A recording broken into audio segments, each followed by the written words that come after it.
Ambassador Lee Hana stepped into the massive council chambers, her boots clicking against the polished crystal floor. The sound echoed up to the impossibly high ceiling, making her feel very small. That was the point, she knew.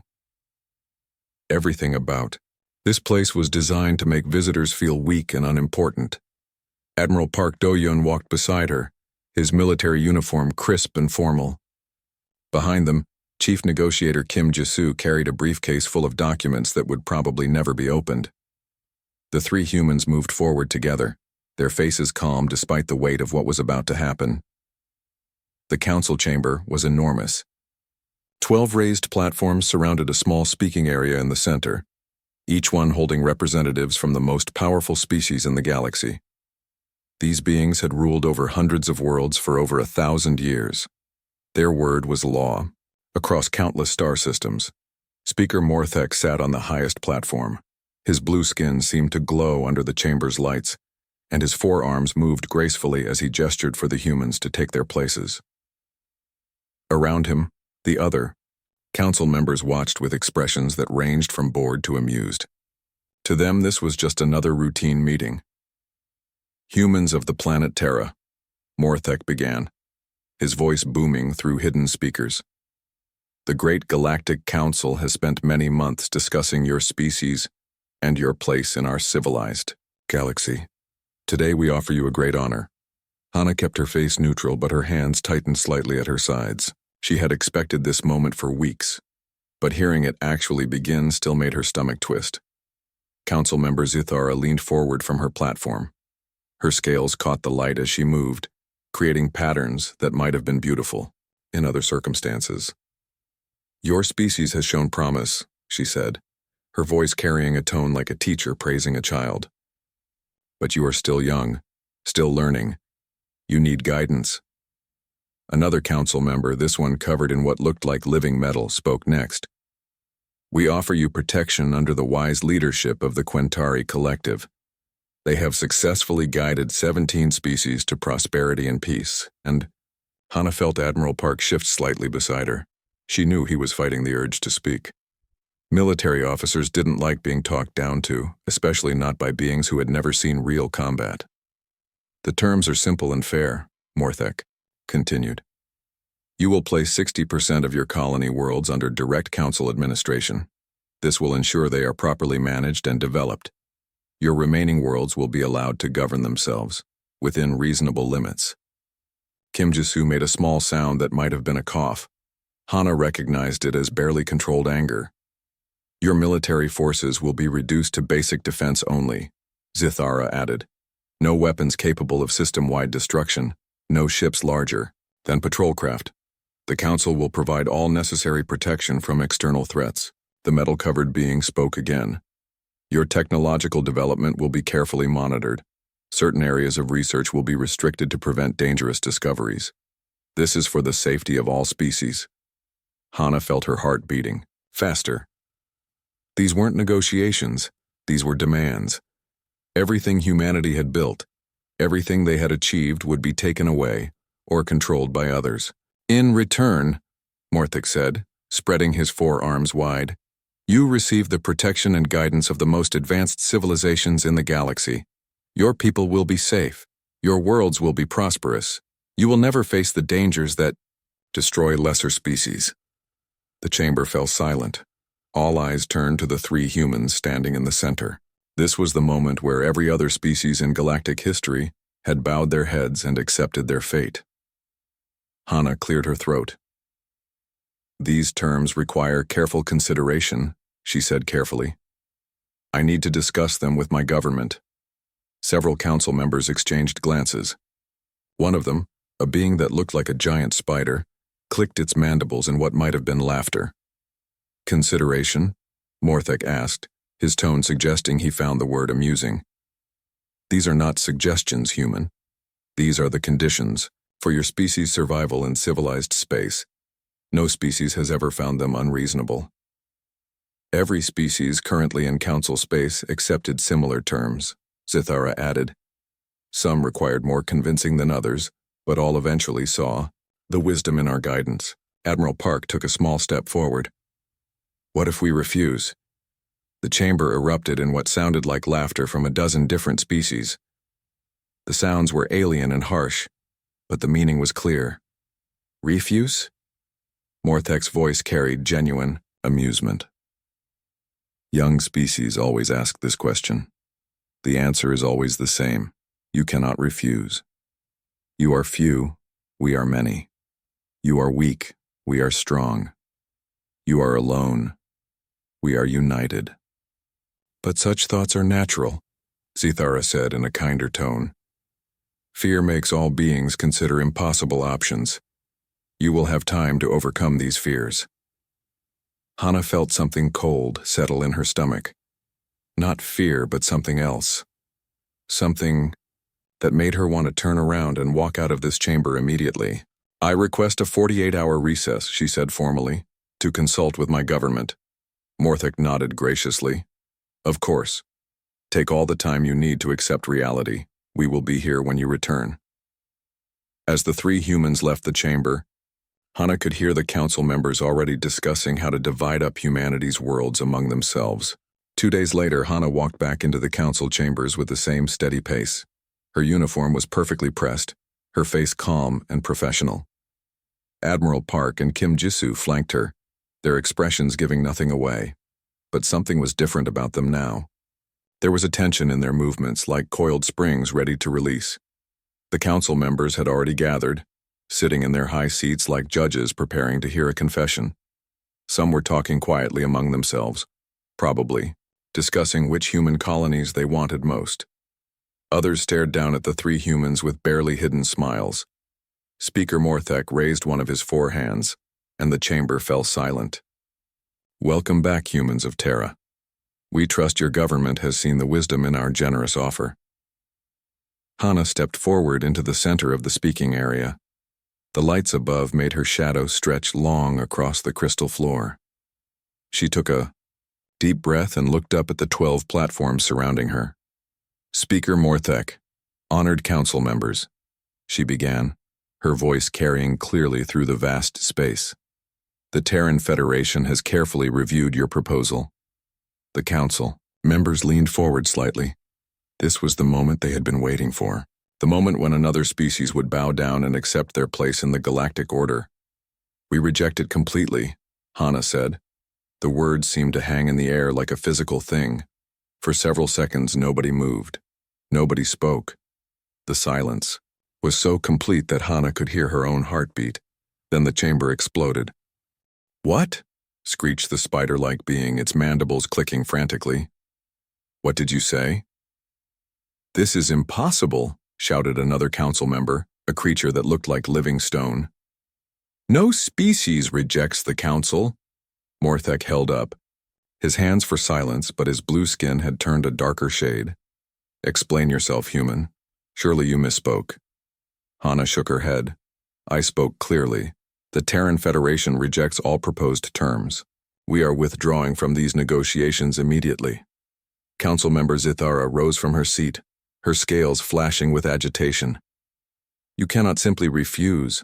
There are procedures, protocols, thousands of years of precedent. Young species always struggle with acceptance, said the metal-covered being, his voice tight with frustration. But struggle is pointless. Reality remains reality. Admiral Park stepped forward. His military bearing was obvious now, no longer hidden behind diplomatic politeness. Our reality is that we came here seeking partnership between equals. You offered us slavery with better decorations. Slavery? Morthek's voice rose in pitch. We offer protection, guidance, prosperity. You offer control, Kim Jisoo said quietly. Complete control over our worlds, our people, our future. That's not guidance. That's conquest. The spider being scuttled to the edge of its platform. You are primitives. You understand nothing of galactic politics. Without our protection, you will be destroyed by the first hostile species you encounter. Hana looked up at the 12 beings surrounding her. For a moment, she felt sorry for them. They genuinely believed they were being generous. They had convinced themselves that their dominance was natural and right. Perhaps, she said. But that will be our choice to make. Choice? Sithara's voice cracked. You speak of choice as if you have options. You are one species against the combined might of the galaxy. We are one species that refuses to kneel, Admiral Park replied. The council members began talking, over each other, their voices rising in panic and anger. Some demanded immediate military action. Others insisted on reopening negotiations. A few seemed too shocked to speak at all. Morthek slammed something against his platform that made a sound like thunder. The chamber fell silent again. This is madness, he said, his forearms trembling. No species has ever walked away from the council. It simply does not happen. Hana began walking toward the chamber's exit. Park and Kim followed her. Their footsteps echoed in the sudden quiet. You cannot leave, called the stone-like being. We have not dismissed you. Hana paused and turned back. You're right. This doesn't usually happen. Species usually accept your terms because they think they have no choice. They believe your power is absolute and eternal.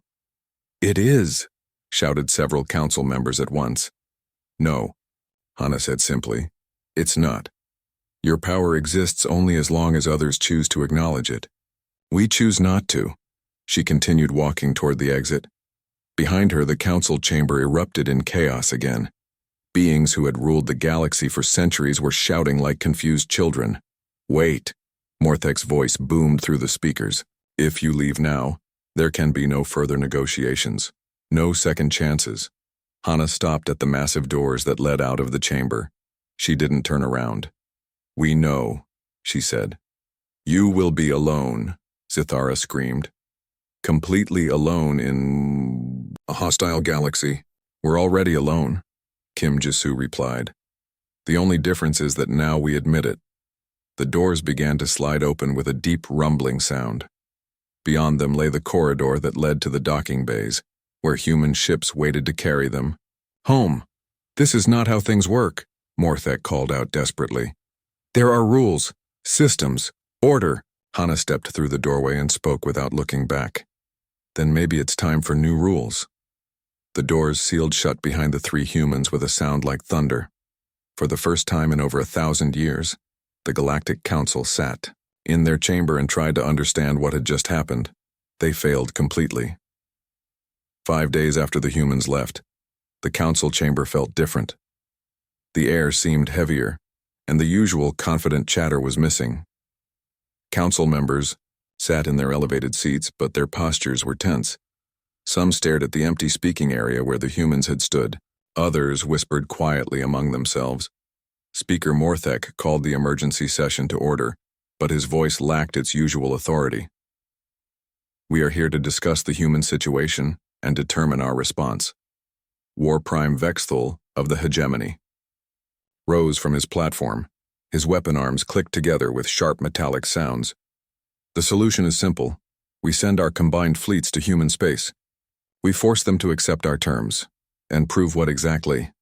Asked Council Member Turan of the Aquatic Merdala. His massive form shifted in the water-filled section of his platform. That our authority requires violence? That we rule through fear alone?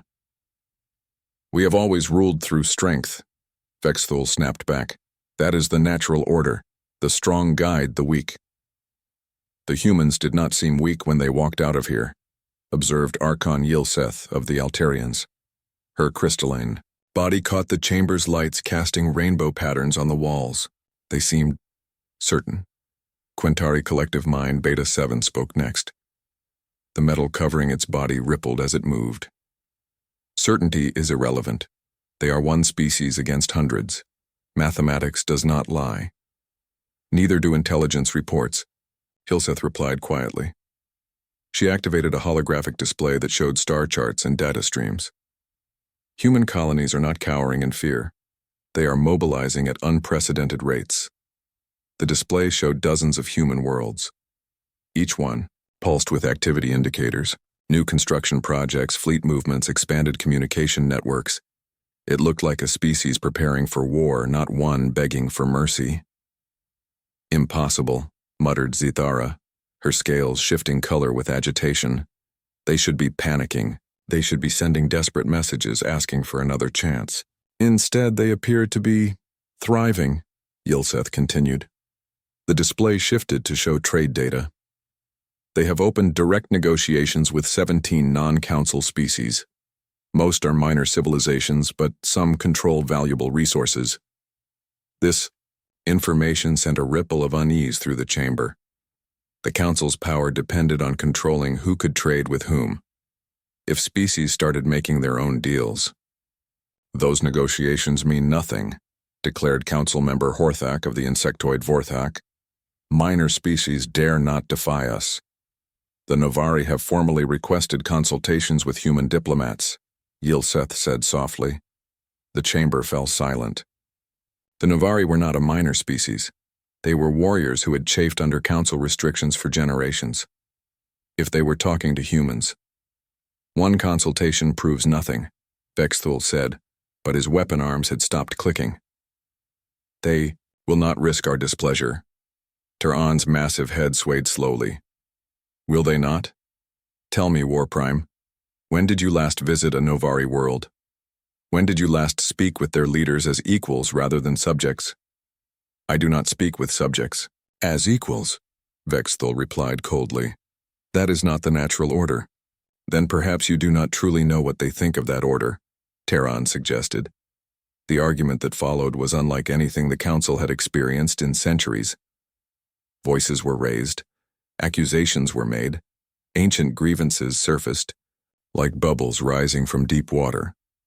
The Polari complained about mining quotas that had remained unchanged for 300 years. The Ethmari questioned why council species received favorable trade routes while others paid tribute for basic passage rights. The Keithvar wondered aloud why their collective intelligence was valued only when it supported council decisions. Morthek tried to restore order, but his efforts only made things worse. Each time he silenced one complaint, two more arose. The unity that had held the council together for a millennium was cracking. Enough! He finally shouted, his forearms spread wide. We are allowing primitive humans to divide us. This is exactly what they want. Is it? Asked Yilseth quietly. Or did they simply want to be treated with respect? They are an inferior species, Vexthul snarled. They have no right to respect. Says who? The voice came from an unexpected source. Council member Drixtel of the Vorthak had rarely spoken in sessions. Now he stood on his platform, his insectoid form trembling with some emotion. Who decided we were superior? Who gave us the right to demand tribute and submission? Strength gave us that right, Vexthul replied. Power gives us that right. Then why are we sitting here arguing about 3 humans who walked away? Drixtel asked. If our power is absolute, why does their refusal matter? The question hung in the air, like poison gas. For the first time, council members began to examine the foundations of their authority. What they found was disturbing. Their power was not based on superior technology or overwhelming military might. It was based on the simple fact that other species had always accepted their dominance. Fear and habit had created an empire that looked strong but was actually built on nothing more solid than agreement.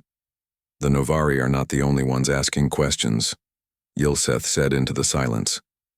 The Ethmari have quietly begun charging council species for passage through their space. The Polari have reduced their mining output by 30%. 7 minor species have formally requested reviews of their tribute obligations. Reviews? Morthek's voice was barely a whisper. They are asking the same questions the humans asked, Ter'an observed. Why should we obey? What gives you the right to command us? What happens if we simply say no? The chamber fell into a silence deeper than space itself. For the first time in over 1,000 years, the Galactic Council faced a truth they had never considered. Their authority existed only in the minds of those who chose to recognize it, and that recognition was no longer guaranteed. 6 weeks had passed since the humans walked away, and the galaxy was changing in ways no one had expected. Speaker Morthek stood in his private chamber, staring at reports that made his 4 hands shake. The careful order that had ruled space for 1,000 years was falling apart piece by piece. The first crack had been small. The Novari Confederacy had quietly stopped sending their monthly tribute ships. When questioned, they claimed administrative delays. But everyone knew the IOI truth. The proud warrior species had simply decided they were done paying for the privilege of being told what to do. Then the Ethmari had closed their trade routes. Not to everyone, just to council species. They called it infrastructure maintenance, but merchant ships from other civilizations passed through without problems. The Ethmari were charging council members for passage through space they had used freely for centuries. Now this. Morthek held up the latest report with trembling hands. The Polari Confederation had formally withdrawn from 3 major treaties. They weren't asking for renegotiation. They weren't offering alternatives. They had simply announced that certain agreements were no longer valid. A chime indicated someone was requesting entry to his chamber. "Come," he called out, his voice sounding old and tired. War Prime Vexthul entered, his weapon arms gleaming in the chamber's light. Behind him came several other council members, their faces grim. "We need to act," Vexthul announced without preamble. "This rebellion must be crushed before it spreads further." "Rebellion?" asked Archon Yilseth as she glided into the chamber. "Is that what we're calling it when species exercise the same choice humans made?" "It is exactly what we should call it," Vexthul snarled. "Order must be maintained. Authority must be respected." Council member Terraon's massive form filled the doorway. "And if our authority was never legitimate to begin with?" The question hit the chamber like a physical blow. Morthek felt his heart skip a beat. "Of course it was legitimate," he said, quickly. "We brought peace to the galaxy. We ended the wars. We created prosperity." "Did we?" Yilseth asked quietly. "Or did we simply impose our will on species too afraid to resist?" "What does it matter?" Vexthul demanded. "The result was the same: order, stability, peace." "Built on fear," Terran observed.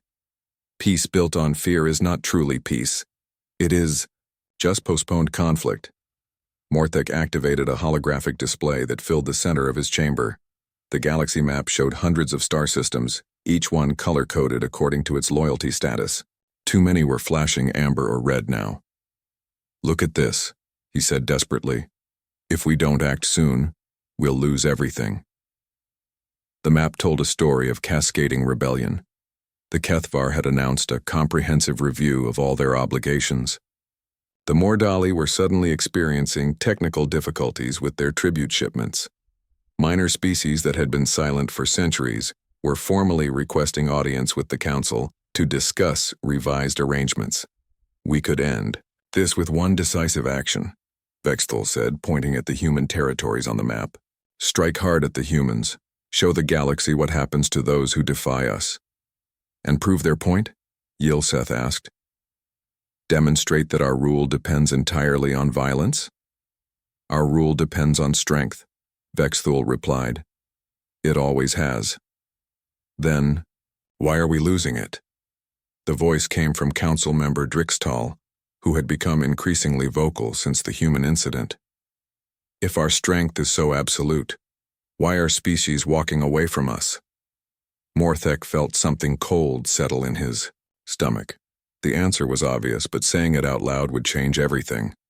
Their strength had never been absolute. It had been an illusion, maintained by universal acceptance of their authority. "A vote," he said suddenly. "We'll put it to a formal vote. Military action against the humans to restore galactic order." The voting process took longer than usual. Council members huddled in small groups, whispering urgently. Some seemed confident. Others looked uncertain. A few appeared genuinely afraid. When the votes were finally cast, the result was devastating. 7 species supported military action. 4 opposed it outright. 1 abstained. The measure failed by a single vote. The silence that followed was complete. In over 1,000 years of Council history, no major military action had ever been rejected. The unity that was supposed to be their greatest strength had finally shattered. "If we cannot act against open rebellion, Quentari Collective Mind Beta 7 said slowly, its metallic voice carrying a strange uncertainty. Then what authority do we actually possess? The question hung in the chamber like a curse. For the first time, council members were forced to confront the truth that the humans had shown them. Authority without consent was just bullying with better decorations. Over the next few days, the situation accelerated beyond anyone's control. The failed vote had been kept secret, but somehow word leaked out. Within hours, species across the galaxy knew that the mighty Galactic Council couldn't agree on how to respond to defiance. The Polari recalled their tribute fleets entirely. The Novari announced they were reassessing all external obligations. The Kethvar formally withdrew from 2 major defense pacts. The carefully constructed pyramid of galactic power wasn't just cracking anymore, it was collapsing. In his private chamber, Morthek stared at reports of species after species asserting their independence. They weren't declaring war on the Council. They weren't forming opposing alliances. They were simply choosing to govern themselves just like the humans had done. The galaxy was learning that the most powerful word in any language was surprisingly simple: no. 1 year had passed since Ambassador Lee Hanna walked out of the council chambers, and she now stood in a very different kind of meeting hall. The Tier space was smaller, brighter, and filled with the sound of dozens of conversations happening at once. Representatives from over 40 species moved freely around the room, talking, laughing, and sharing ideas like equals. This was Harmony Station, built in neutral space by contributions from species who had never been allowed to work together before. The Galactic Cooperative had grown beyond anyone's wildest dreams, not through conquest or intimidation, but through the simple idea that all thinking beings deserved respect. The Terran Federation is honored to host the next security summit, Hanna announced to the assembled delegates. Her voice carried easily through the room without needing amplification. Every species, regardless of size or military power, will have equal voice in our mutual defense planning. In the crowd, she spotted some familiar faces. Former council members who had adapted to this new reality sat alongside species that had been their subjects just months ago. The transition hadn't been easy for everyone, but it was happening. Admiral Park Do-hyun approached her during a break in the proceedings. His uniform had changed too. Instead of the formal diplomatic attire he'd worn to the council, he now wore the simple blue and silver of the Cooperative's voluntary defense force. "Strange to think we started all this by simply walking away," he said, watching a group of Novari engineers explain shield technology to a delegation of former tribute species. "Not strange," replied Kim Jisoo, joining their conversation. "Inevitable. Every species that was strong enough to say no was just waiting for someone else to go first." Hanna nodded, observing the interactions around them. The Pilari were sharing mining techniques with the Ethmari. The Kethvar had opened their collective intelligence network to anyone who asked politely. The Altarians were teaching crystal growing, techniques to species who had never been allowed to develop their own technology. "What about the old council?" Park asked. "Any word from them?" "Some adapted better than others," Hanna replied.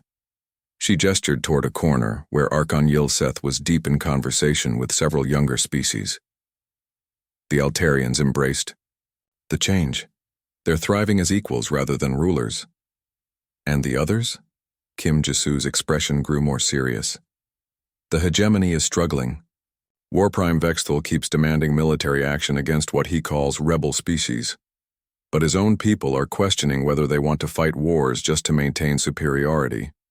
Through the station's main viewport, ships from dozens of worlds came and went freely.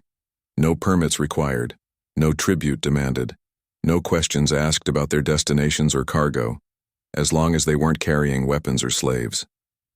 "The Quentari Collective is the most interesting case," Hanna continued. "Half their member species have joined the cooperative. The other half are still trying to maintain the old hierarchies. They're basically at war with themselves." A chime indicated the afternoon session was beginning. Delegates began moving toward their seats, but the atmosphere remained relaxed and informal. No elevated platforms here. No speaking areas designed to make visitors feel small. just a circle of equal chairs for equal voices.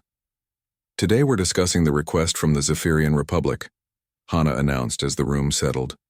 They want to join the cooperative, but they're concerned about their former subjects' reactions. This was one of the most delicate situations the cooperative faced. The Zephyrians had been among the most controlling of the old council species. Many worlds still remembered their harsh rule. A delegate from the Mordali Confederation stood up. The Zephyrians enslaved our mining worlds for 3 centuries. How can we trust them now? Because they're asking instead of demanding, replied a representative from the Polari. That's the difference. The debate that followed was intense but respectful. Former subjects voiced their concerns. The Zephyrian delegates admitted their past mistakes without making excuses. Slowly, carefully, they worked toward a solution that everyone could accept. This was how the cooperative worked. Not through majority rule or strength of arms, but through consensus building. It was messier than the old system, but it was also more honest. We propose a probationary membership, Hana suggested after listening to all sides. The Zephyrians join as observers for 1 year. They participate in discussions but don't vote on major decisions. If their actions match their words, full membership follows. The proposal passed with general agreement. The Zephyrian delegates looked relieved, while the former subjects seemed satisfied that their concerns had been heard. As the session ended, Hana found herself thinking about the old council chambers. Were they still meeting? Still trying to maintain their authority over fewer and fewer species? Part of her felt sorry for them, but only a small part. You know what the strangest part is? Park said as they watched delegates sharing dinner and continuing their discussions. We never intended to start a revolution. We just wanted to be treated fairly. Maybe that's why it worked, Kim Jisoo replied. We weren't trying to conquer anyone or prove we were superior. We just refused to accept that we were inferior. Through the viewport, Hana could see the lights of dozens of ships representing species that had never been allowed to gather peacefully before. The galaxy was messier now, more chaotic, but also more alive. The age of the Galactic Council was over. The age of the Galactic Cooperative had begun, and it had all started with 3 humans who had the courage to say one simple word: no.